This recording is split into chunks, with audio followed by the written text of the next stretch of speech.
আসসালামু আলাইকুম। নবম দশম শ্রেণীর প্রিয় শিক্ষার্থীরা, আশা করি তোমরা সকলে অনেক ভালো আছো, সুস্থ আছো। তো তোমাদের সাধারণ গণিত বইয়ের ত্রিকোণমিতিক অধ্যায়ের গাণিতিক সমস্যাগুলো দেখলেই তোমাদের মাথায় আলাদা প্যারার সৃষ্টি হয়। তো আজকে সেই প্যারাটা দূর করার জন্যই একটি গুরুত্বপূর্ণ ভিডিও নিয়ে আমি তোমাদের সামনে হাজির হয়েছি।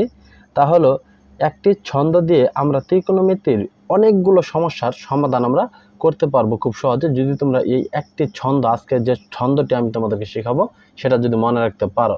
তো চলো কথা না বাড়িয়ে আমরা ছন্দটি শিখে নিই। তবে যারা আমার এই চ্যানেলে নতুন এসেছো তারা আমার এই চ্যানেলটি সাবস্ক্রাইব করবে। তোমরা অনেকে আমার এই চ্যানেলের ভিডিওগুলো দেখছো কিন্তু আমার এই চ্যানেলটি সাবস্ক্রাইব করছো না, সেটা খুবই দুঃখজনক। তো তোমরা আমার এই চ্যানেলটি সাবস্ক্রাইব করবা। তো দেখো, ছন্দটি হলো সাধু লম্বিত অমৃতে কলকাতা ভ্রমণে আসিয়া টাকা লইয়া বাগিল। তো ছন্দটা হলো সাধু লম্বিত অমৃতে কলকাতা ভ্রমণে আসিয়া টাকা লইয়া বাগিল। এই ক্ষেত্রে সাধু হচ্ছে সাইন থিটা সমান হচ্ছে লম্ব বাঘ অতিভুজ। তো তোমরা এগুলো মনে রাখবে। তো সাধু মানে হচ্ছে সাইন থিটা সমান হচ্ছে লম্বিত মানে হচ্ছে লম্ব বাঘ অমৃত মানে হচ্ছে অতিভুজ।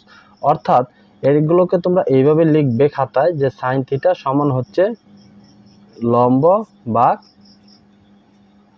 অতিভুজ। তোমরা এইভাবে খাতায় লিখে নিবে। তো কলকাতা মানে হচ্ছে কস থিটা সমান হচ্ছে ভ্রমণে মানে হচ্ছে ভূমি, এবং বাঘ হচ্ছে আসিয়ার প্রথম অক্ষর হচ্ছে অ। দেখো এটা দ্বারা হবে অতিভুজ, অতিভুজ। তা আসিয়া মানে হচ্ছে অতিভুজ।